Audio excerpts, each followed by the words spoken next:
Hi everyone, this is Sonia here, your UGC NET mentor. हमारे exam में almost 9 to 10 days का ही time बचा हुआ है। काफ़ी सारे स्टूडेंट्स की क्यूरीज आ रही है कि मैम इस टाइम पे हमें क्या पढ़ना चाहिए और क्या नहीं पढ़ना चाहिए। हम पीवाईक्यूज लगाएं या हम रिवीजन पे फोकस करें या मॉक टेस्ट लगाएं।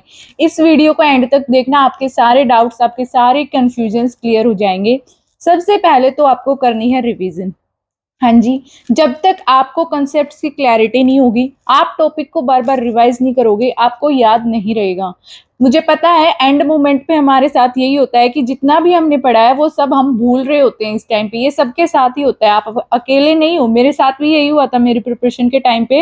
लास्ट के दिनों में ऐसा लगता है कि जैसे हमने कुछ पढ़ा ही नहीं है, जो पढ़ा है हमें याद ही नहीं रहता, सब कुछ हम भूल रहे हैं। लेकिन घबराना बिल्कुल नहीं है। अपने आप को शांत रखो, माइंड को शांत रखो और हो सके तो 5-10 मिनट के लिए मेडिटेशन कर लिया करो। सुबह उठ के मेडिटेशन से काफ़ी ज़्यादा इम्प्रूवमेंट मैंने अपने अंदर भी फील किया था अपनी प्रिपरेशन के टाइम पे। अगर आपके पॉसिबल हो आपके लिए तो आप भी मेडिटेशन कर सकते हो। 5 से 10 मिनट, ज़्यादा नहीं करना, बस इतना कर लो काफ़ी है। क्योंकि मेडिटेशन से हमारा माइंड भी रिलैक्स रहेगा और हमारा जो ध्यान है, मतलब हमारी कंसंट्रेशन पावर है, वो भी इंक्रीज होगी। अब रिवीजन आपको करनी है डेली। डेली 1 यूनिट उठा लो। अब 10 ही दिन बचे हैं एग्जाम में, तो आप डेली 2 यूनिट का टारगेट लेके चलो। फॉर एग्जाम्पल, जैसे आज से मैं रिवीजन स्टार्ट कर देती हूँ अपनी, तो आज मैं टीचिंग और रिसर्च एप्टीट्यूड आज रिवाइज कर लूंगी। साथ में पेपर 2 की भी 2 यूनिट्स मुझे रिवाइज करनी है आज ही। अब एंड मूवमेंट पे, एंड टाइम पे, लास्ट के 10 दिनों में आपको एटलीस्ट डेली 7 से 8 घंटे अपनी प्रिपरेशन को देने पड़ेंगे अगर आप एग्जाम निकालना चाहते हो तो।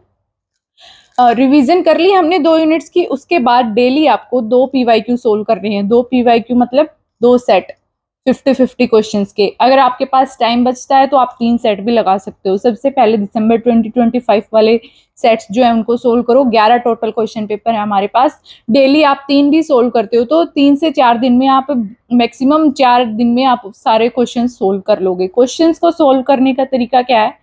हर एक क्वेश्चन को आपको एनालाइज करना है, हर एक ऑप्शन को आपको एनालाइज करना है अच्छे से। हर एक ऑप्शन का, क्वेश्चन में 4 ऑप्शन मिलते हैं तो एक एक ऑप्शन का आपको पोस्टमार्टम करना है। वो कैसे करना है? आपको, मान लो क्वेश्चन कोई भी दे रखा है, उसका आंसर मान लो ऑप्शन बी है, तो आपको पता होना चाहिए कि बाकी के जो 3 ऑप्शन है वो मेरे किससे रिलेटेड है। हो सकता है एग्जाम में, जून वाले एग्जाम में वो उन 3 ऑप्शन से क्वेश्चन बन के आ जाए, या फॉर एग्जाम्पल कोई टॉपिक हमारे दिसंबर वाले एग्जाम में मैच द कॉलम में पूछा गया था, हो सकता है इस बार वो एमसीक्यू टाइप में हमसे पूछ लिया जाए। तो आपको पीवाईक्यूज को अच्छे से एनालाइज करना है।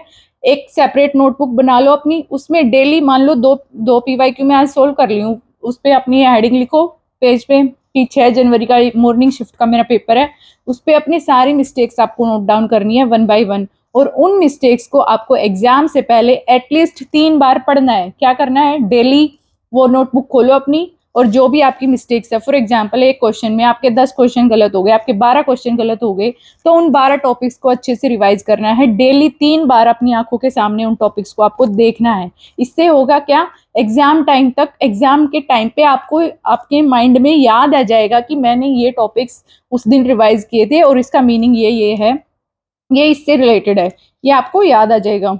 ये हो गई हमारे पीवाईक्यूज की स्ट्रेटेजी। अब बात आती है मॉक टेस्ट की। अगर आपके पास टाइम है तो आप मॉक टेस्ट लगाओ, अगर टाइम नहीं है तो कोई जरूरी नहीं है मॉक टेस्ट लगाना। सिर्फ पीवाईक्यूज लगा के भी आप इस एग्जाम को क्रैक कर सकते हो। मैंने अपनी प्रिपरेशन के टाइम पे सिर्फ एक मॉक टेस्ट दिया था, पेपर 1 और पेपर 2 दोनों का कंबाइन एक मॉक टेस्ट दिया था। वो भी इसलिए, खुद को चेक करने के लिए कि क्या मैं 3 घंटे लगातार एग्जाम में बैठ सकती हूँ, 3 घंटे मेरा कंसंट्रेशन बन सकता है। वो मेरा इजीली बन गया था। मेरा जो एग्जाम है वो 3 घंटे में क्रैक हो जाता है। मोस्टली स्टूडेंट्स को टाइम मैनेजमेंट की दिक्कत आती है एग्जाम टाइम पे। काफ़ी सारे स्टूडेंट्स एग्जाम देने के बाद आके बताते हैं कि हमारा जो क्वेश्चन पेपर है वो छूट गया, हमारे क्वेश्चंस छूट गए, टाइम अच्छे से मैनेज नहीं कर पाई। अब पेपर को अटेम्प्ट कैसे करना है आपको? दो पेपर होते हैं हमारे, पेपर 1 और पेपर 2। मेरी एडवाइस ये है कि आप पहले पेपर 1 को सोल्व करना। 1 घंटा देना आपको पेपर 1 को, उसके बाद 2 घंटे आप पेपर 2 को देना, क्योंकि उसमें 100 क्वेश्चन पूछे जाते हैं और पेपर 1 में हमारे से 50 क्वेश्चंस पूछे जाते हैं। अब काफी सारे स्टूडेंट्स हैं, मान लो डीआई का क्वेश्चन आ गया, अब वो थोड़ी कॉम्प्लेक्स कैलकुलेशन है, उसमें मान लो कैलकुलेटेड डीआई आ गया, आपने 20 मिनट ही अपने डीआई पे लगा दिए, ऐसा बिल्कुल भी नहीं करना है। हर एक क्वेश्चन को आपको इक्वल टाइम देना है। 50 क्वेश्चन है, पर क्वेश्चन 1 मिनट लेके चलो। डीआई और आर्ट्स में थोड़ा ज्यादा टाइम लग सकता है, तो डीआई के लिए मैं बोलूंगी कि आप 10 से 12 मिनट डीआई के लिए एनफ है। अगर सोल्व नहीं हो रहा है क्वेश्चन तो स्किप कर जाओ, चाहे वो डीआई का है, चाहे आरसी का है, या फिर मैथमेटिकल रीजनिंग का है। अगर आपसे क्वेश्चन सोल्व नहीं हो रहा है तो उसको उसी टाइम पे स्किप कर दो। क्वेश्चन के साथ लड़ना नहीं है, ईगो में नहीं आना है कि ये क्वेश्चन मुझसे सोल्व कैसे नहीं हुआ, क्योंकि अगर उस टाइम पे आप पैनिक हो जाओगे तो आप बाकी का पेपर भी अच्छे से अटेम्प्ट नहीं कर पाओगे। काफी सारे स्टूडेंट्स इसी वजह से अपने एग्जाम नहीं क्लियर कर पाते हैं, क्योंकि वो टाइम मैनेज नहीं कर पाती। आपको टाइम मैनेज करना है अच्छे से। अगर आपका एग्जाम मॉर्निंग शिफ्ट में है तो आप मॉर्निंग में मॉक टेस्ट लगाओ। अगर आपका एग्जाम इवनिंग शिफ्ट में है तो अपने आप को हैबिचुअल बनाओ कि आप इवनिंग 3 से 6 बजे तक अपना मॉक टेस्ट लगाओ। मॉर्निंग वाले जिनका मॉर्निंग शिफ्ट में है वो मॉर्निंग में अपना लगा लो मॉक टेस्ट, ठीक है।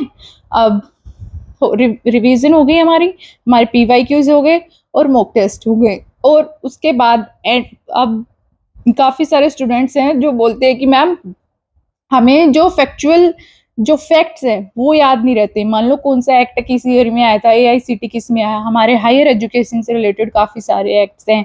जो टीचिंग की बात करूँ तो मैं ब्लूम टैक्सोनॉमी के डोमेन से क्रोनोलॉजी के क्वेश्चंस, चाहे आपका पेपर 1 हो या पेपर 2 हो, भर भर के क्रोनोलॉजी के क्वेश्चंस, सीक्वेंस वाले क्वेश्चंस एनटीए अब पूछने लगा है।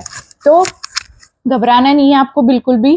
पेपर 1 की फैक्ट शीट आपको मिल जाएगी। यूट्यूब वीडियो मैं डाल दूंगी जल्दी, 2 से 3 दिन में आपके पास जो है वो फैक्ट शीट मिल जाएगी। इंडियन लॉजिक और लॉजिकल रीजनिंग की फैक्ट शीट सबसे पहले मिलेगी आपको, क्योंकि काफी सारे स्टूडेंट्स हैं जिनको लॉजिकल रीजनिंग के क्वेश्चन समझ ही नहीं आते, जिनको इंडियन लॉजिक याद ही नहीं होता है। इंडियन लॉजिक को आप कितना भी समझने की कोशिश कर लो, आप उसको समझ नहीं सकते, वो एंड में आपको रटना ही पड़ेगा। जो एग्जाम्पल्स हैं हमारे, sound is eternal, it is produced, ये सारे आपको याद ही करने पड़ेंगे, क्योंकि मैंने भी अपने टाइम पे इनको याद ही किया था और कोई ऑप्शन नहीं है। और इनको हम स्किप भी नहीं कर सकते, क्योंकि इस टॉपिक से हेत्वाभास वाली फैलेसी जो हमारी होती है उससे एक क्वेश्चन हमेशा पूछा ही जाता है। और लॉजिकल रीजनिंग की मैं बात करूँ तो हमारे स्क्वायर ऑफ अपोजिशन हो गए, डिस्ट्रीब्यूशन वाला टॉपिक हो गया, हमारा लॉजिकली इक्विवेलेंट वाले जो क्वेश्चंस आते हैं, ये ऐसे टॉपिक्स है जो आप बिल्कुल भी स्किप नहीं कर सकते। तो घबराना नहीं है। लॉजिकल रीजनिंग और इंडियन लॉजिक दोनों की फैक्ट शीट आपको मिल जाएगी विद इन 2-3 डेज। 22 से हमारे एग्जाम स्टार्ट हैं, आज 13 है आई गेस, तो 15 या 16 को आपको फैक्ट शीट मिल जाएगी। उस 10-12 मिनट की वीडियो होगी वो, उस वीडियो को अच्छे से देख लेना। आपके एलआर और इंडियन लॉजिक से रिलेटेड जितने भी डाउट्स है वो सारे आपके उस वीडियो से क्लियर हो जाएंगे। तो this was all about from my side. क्या क्या डिस्कस किया है हमने। रिवीजन तो आपको करनी ही है, वो तो मस्ट है, क्योंकि कॉन्सेप्ट्स को रिवाइज नहीं करोगे तो एग्जाम टाइम में भूल जाओगे। एग्जाम हॉल में जब जाके बैठोगे तो आपको याद ही नहीं रहेगा कि ये।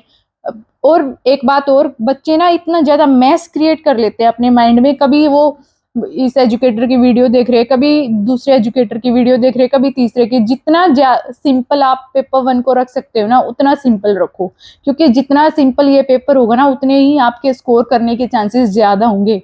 अपने नोट से रिवीजन कर लो, या फिर मेरी प्लेलिस्ट आप प्रेफर कर सकते हो, मैंने शॉर्ट नोट से ही करा रखा है, कोई डिटेल लॉन्ग वीडियोस नहीं मिलेगी आपको। प्लेलिस्ट चेक कर लेना, टीचिंग एप्टीट्यूड, लॉजिकल रीजनिंग और हमारे रिसर्च एप्टीट्यूड वाली, ये तीनों हाई स्कोरिंग यूनिट्स है और तीनों के आपको नोट्स मिल जाएंगे। प्लेलिस्ट आप देख लेना, मैक्सिमम 1 घंटा भी नहीं लगेगा इस एक यूनिट को रिवाइज करने के लिए। आपको 40 to 50 मिनट्स ही लगने वाले हैं एक यूनिट को रिवाइज करने के लिए।